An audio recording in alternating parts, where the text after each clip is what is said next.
Jean-Marc Véron-Lacroix, je suis responsable avec Jackie et propriétaire de ce domaine depuis 23 ans. Avant, effectivement, je travaillais dans la mode à Paris, donc ça a été le grand saut, venir dans un village de 180 habitants. Jackie Martinon, on a acheté le château en 1949 avec Jean-Marc Véron-Lacroix. Alors moi j'ai un autre parcours, je suis vigneron depuis 8 générations, je suis la 8e génération. Et puis aujourd'hui on revient un petit peu en arrière, on est en conversion bio-sud. Franck Jacob, je suis technicien à la Fédération des chasseurs et je m'occupe plus particulièrement des plantations de haies et du bocage.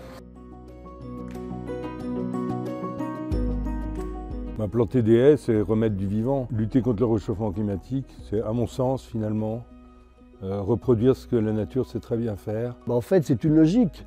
Si vous faites du bio mais que vous n'aidez pas la nature à être bio, c'est un petit peu plus compliqué. Donc il faut renforcer la nature. Donc on a commencé à faire le HVE, haute valeur environnementale, où on est allé au niveau 3 assez facilement. Et puis moi je lis pas mal de choses sur la nature, sur l'écologie, sur la vraie écologie. Et donc j'ai vu vendre ces histoires et en fait Jean-Marc était maire de Chasselas et je me souviens, il me dit on va plus planter de laurier parce que dans le laurier il n'y a aucune nidification. Et franchement ça a fait écho dans ma tête. L'intérêt pour la vigne, c'est remettre, quand je dis remettre du vivant dans la vigne, ça veut dire permettre à des insectes de nicher, des oiseaux qui vont eux-mêmes participer à la lutte contre certaines maladies parce que les oiseaux vont manger des insectes qui peuvent amener des maladies, ça peut permettre aussi de limiter les courants d'air qui peuvent être néfastes. Ça tient les sols, ça limite l'érosion. Alors donc nous, au niveau de la Fédération des chasseurs, ça fait plus de 20 ans qu'on plante des haies et qu'on apporte des conseils. Ces dernières années, le monde agricole s'est emparé pas mal de tout ce qui est restructuration des exploitations avec des plantations de haies.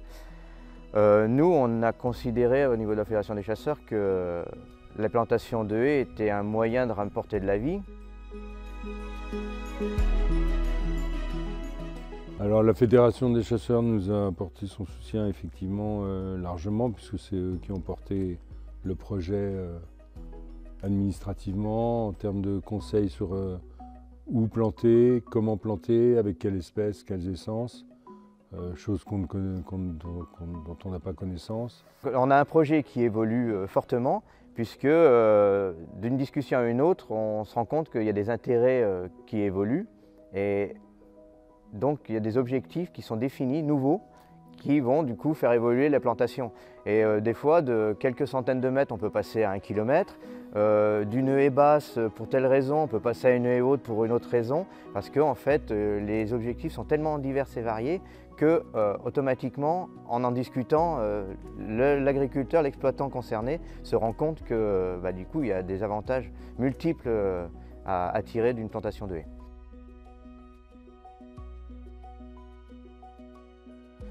D'un point de vue technique, c'est assez complexe de remettre des éléments fixes du paysage dans les vignes, puisqu'on est contraint par le sol, sur lequel on est sur des sols peu profonds et caillouteux.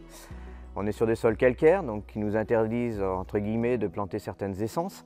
Et donc, on a de la pente. Donc techniquement, c'est pareil. Pour la plantation, c'est un peu plus compliqué que lorsqu'on est en Beauce. Il y a également tout ce qui est aspect de la culture de la vigne, où là, on sait qu'on ne peut pas se mettre à planter des arbres de Auger. Donc il faut définir les essences en fonction des objectifs que l'exploitant veut, et en ayant le moins d'aspects négatifs au niveau de la production du raisin. Remettre du vivant dans les cultures en général, ne plus faire des plaines comme la Beauce où il n'y a plus un arbre, remettre du vivant.